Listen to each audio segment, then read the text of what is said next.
Sir, Shahbaz Gill साहब के मामले पर अदालत ने आज सवाल किया कि क्या वाकई में उन पर तशद्दुद किया जा रहा है या सिर्फ ये खबरें गर्दिश करी और आईजी से रिपोर्ट भी तलब की गई,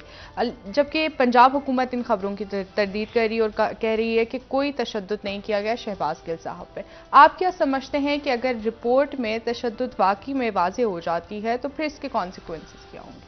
तशद्दुद नहीं है रिपोर्ट में। जी जी, पहली बात तो ये कि जो रिपोर्ट जमा करवाई है आज उन्होंने, उसमें तशद्दुद नहीं है। लेकिन इसमें मैं आपको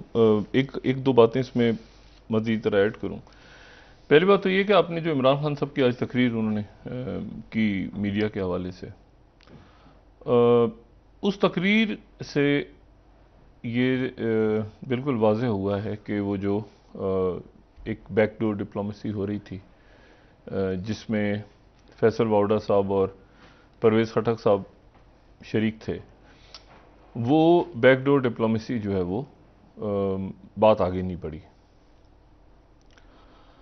और ये भी मैं आपको एक बात बताऊं कि उस बैकडोर डिप्लोमेसी में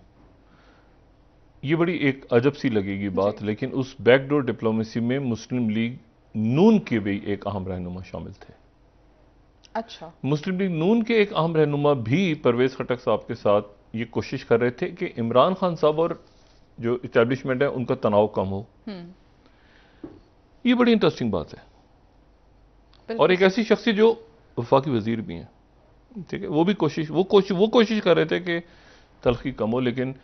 ताकि मामला जो है वो आगे बढ़ें किसी तरह, और ये मामला, लेकिन वो बात जो है उनकी कहीं दरमियान में ख़राब हो गई और ख़राब हो गई। और आज इमरान खान साहब की तकरीर से भी ये बात वाज़ेह हुई। दूसरी जो बात है वो ये है कि इमरान खान साहब, ये जो शहबाज गिल साहब का इशू है, ये बड़ा संजीदा मामला है। शहबाज गिल साहब जो हैं वो, उनकी जो रिपोर्ट है उसमें ज़ाहिर है कि दमा है, तो उसके उनको बचपन से या छोटी उम्र से उनको अज़मा का प्रॉब्लम है, और उसके अलावा जो है वो ऑक्सीजन सैचुरेशन उनकी ठीक थी, लेकिन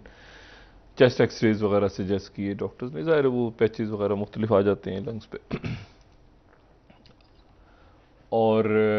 उसके अलावा टेंडरनेस, डीप पेशेंट पे टेंडरनेस, यानी ज़्यादा दबाएं तो जो है वो दर्द वगैरह महसूस हो रहा है कुछ जगहों पे उन्हें। और बाकी जो खबर है मेरे पास वो ये है कि एक तो इनको अभी तक ये प्रोग्राम जब जा रहा है लाइव, तो अदालत ने कहा कि वकला को इजाज़त दी है कि वो मिल सकते हैं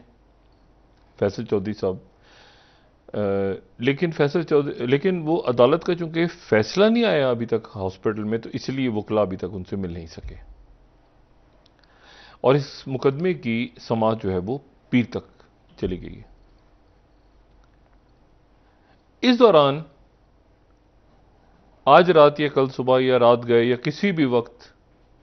अचानक शहबाज गिल साहब को हॉस्पिटल से डिस्चार्ज किया जा सकता है, और जिसका मतलब ये है कि पुलिस उनको जिस्मानी रिमांड अपनी ले जाएगी फौरी तौर पर, क्योंकि अदालत का जो फैसला है, उस अदालत के फैसले में वो जो जिस्मानी रिमांड वाली बात का जो हुक्म था, वो जो सेशन अदालत का था, उसको उन्होंने स्टे नहीं किया, यानी उसको मुअत्तल नहीं किया पीर तक, बल्कि कहा है कि पीर को समाअत होगी, यानी वो अपनी जगह मौजूद है फैसला जी, उन्होंने उसको स्टे नहीं दिया। आज जो मेरा ख्याल, जो मैं तो इस पे कोई कानूनी राय नहीं दे सकता, लेकिन जितना मैं समझता हूं इस मामले को, कि इनके वकला को उस फैसले को स्टे करवाना चाहिए था कि जी आप हमें स्टे दे दें, यानी उस फैसले को मुअत्तल कर दें आप, या ऐसी कोई बात, उसके ऊपर बहस ही नहीं हुई, यानी वो अपनी जगह मौजूद है कि किसी भी वक्त अगर हॉस्पिटल से वो हॉस्पिटल डिस्चार्ज होते हैं तो इस्लामाबाद पुलिस कस्टडी मिलेगी, सही, और 48 घंटे पूरे करेगी अपने तहवील में। तो एक तो ये बात, और उसमें जो तफ्तीशी जराए हैं और जो हुकूमत है वो बज़िद है इस बात पे, खास तौर पे जो पुलिस के जराए हैं वो इस पे बज़िद हैं बिल्कुल। पहली बात तो ये कि कह रहे हैं कि तशद्दुद होता तो उसमें आता, वो जो बात हो रही थी कि जी इमरान खान साहब ने जो बात की, अगर हम मारते इस तरह पकड़ के तो जिस्म पे निशानात होते, और वो जो उन्होंने कहा कि मेरा काले कोट से ज़्यादा काला जिस्म हो गया, और वो सारा वो तो मेडिकल रिपोर्ट में नहीं है। तो वो ये कह रहे हैं, अच्छा अब तो ये, लेकिन जो है वो इमरान खान साहब का और पीटीआई का ये मौक़िफ़ रहा कि तशद्दुद हुआ है, शदीद तशद्दुद, और दूसरे हॉस्पिटल में अभी भी वो कह रहे हैं कि सरकारी अस्पताल में नहीं लेकिन प्राइवेट अस्पताल में, लेकिन ये जो है ये तो फिर ये तो सारे ही कैदी जो हैं ये सारे, मतलब नहीं पॉसिबल नहीं है ना, सरकारी हॉस्पिटल में और प्राइवेट में फ़र्क होता है। एनीवे, वो एक अदालत जब ऑर्डर देती है तो वो, और उसमें जो पिम्स के डॉक्टर्स हैं, तो पिम्स के हेड ऑफ डिपार्टमेंट्स हैं, मुख्तलिफ डिपार्टमेंट्स के हेड हैं जो उस मेडिकल बोर्ड में। अच्छा, अब यहां पर मामला यह है कि तो ये सूरत हाल हो रही है कशीदा नवाज शरीफ साहब के हवाले से। एक तो वो कल बरतानिया के साथ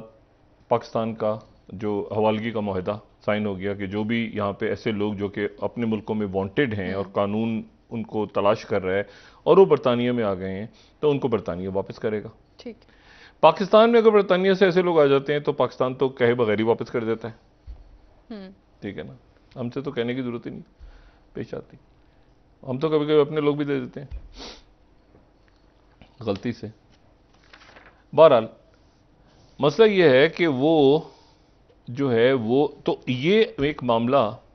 संगीन है कि वो उधर से नवाज शरीफ साहब का अब जो सितंबर में आना है, वो सितंबर में आना जो है वो कल भी बात हुई थी, क्या वो अजब सा मामला होगा सितंबर। अच्छा, मैंने जो मुस्लिम लीग नून के लोगों से पूछा, उनको कोई प्लान नहीं पता, उन्हें कोई प्लान नहीं पता कि नवाज शरीफ साहब कब आ रहे हैं, कौन सी तारीख तय हुई है, क्या हुआ है। और हुकूमत की सतह पर ये मामला, ये कानून साजी हुई है या रियासत की सतह पे हुई है, वो इस बात से बेखबर है। वो कह रहे हैं ये कैसे हुई, तो हमें इस वक्त नहीं करना चाहिए था, मियां साहब जब तक मामला आती तो ऊपर नीचे हो गया। बहरहाल तो एक कन्फ्यूजन हुकूमत में मौजूद है, और मैं बार बार ये बात दोहराता हूं कि अच्छा, जावेद लतीफ़ साहब बड़े ज़बरदस्त नवाज शरीफ साहब के कारकुन हैं, वजीर हैं, जो भी हैं, वो नवाज शरीफ साहब के लॉयलिस्ट हैं, पक्के सॉलिड। उनकी बात अच्छी लगे बुरी लगे, लेकिन वो नवाज शरीफ साहब की आज उन्होंने बात जो की, अब उनकी बात जो है वो भी एक अजब बात है जी। देखें, कोई तनकीद करने से पहले थोड़ी सी तारीफ करना जरूरी होता है ना। बहुत अच्छा आदमी है, बहुत जबरदस्त है, सब कुछ है, लेकिन बात अजीब बात उन्होंने की कि नवाज शरीफ साहब के वापस आने के बाद पता चलेगा कि न्यूट्रल है कि नहीं है। और नवाज शरीफ साहब के साथ क्या करते हैं, कह रहे हैं कि हम देखना चाहते हैं नवाज शरीफ साहब की वापसी के बाद कि क्या वाकई में न्यूट्रल है इदारे या नहीं। नहीं, अदारे न्यूट्रल होंगे तो फिर कानून के मुताबिक ही होगा ना मामला। मतलब क्या रेड कारपेट, क्या मतलब गार्ड ऑफ ऑनर, क्या किया, मतलब देखें ना, अजीब मामला है। उधर इमरान खान कह रहे हैं कि ये न्यूट्रल जो है वो ये क्यों है, वो कह रहे हैं हम चेक करेंगे कि न्यूट्रल है कि नहीं है। मतलब एक अजीब सा मुल्क में जो है ना, एक सबको गिले हैं सर न्यूट्रल से। आप यकीन करें कि इस वक्त पाकिस्तान का जो, अगर एक तो मईशत है ना, मईशत और मईशत हमारी उस वक्त ये सारी प्रेडिक्शंस हो रही थी, और मिफ्ता इस्माइल साहब और ये IMF और महंगाई और सारा, जबकि जब तक ये सैलाबों का तूफान नहीं आया, ये अजाब नहीं आया था सैलाबों का, ये जो बलूचिस्तान और सिंध और पंजाब और ये सारे इलाके, और आज वो देखा होगा गाड़ी भी उसमें बह गई और पूरी फैमिली बच्चों समेत। और ये जो अलमी जन्म ले रहे हैं, आपने कहीं से कोई आवाज सुनी है इनके लिए? और इन सैलाबों के, ये जो बजट बने थे ना, ये इन सैलाबों से पहले बने थे कि इतनी महंगाई होगी और ऐसा बजट होगा और ये होगा और वो होगा। ये इस तबाही और बर्बादी के बाद मुल्क में महंगाई का क्या हाल होगा, और किस तरह से लोग अपने पैरों पे खड़े होंगे, और किस तरह से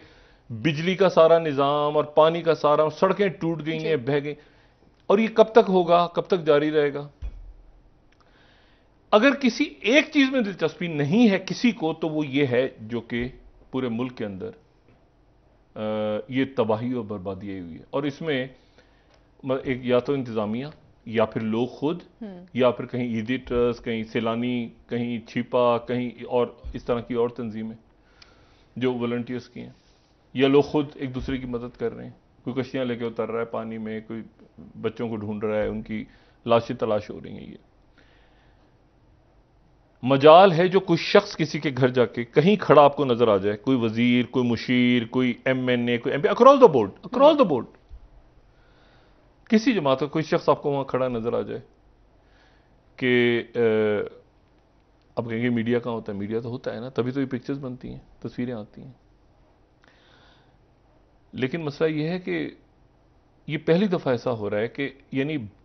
ये बदतरीन सैलाब हैं शायद साल में। मतलब मुझे नहीं पता कि इससे पहले इतनी फ्लडिंग कब हुई है पाकिस्तान में, पहले भी सैलाब आए हैं, मगर ये इस दफा जो हो रहा है, और खासतौर पे कराची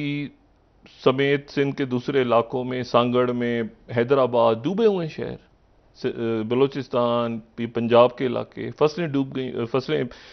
पानी के अंदर डूबी हुई हैं।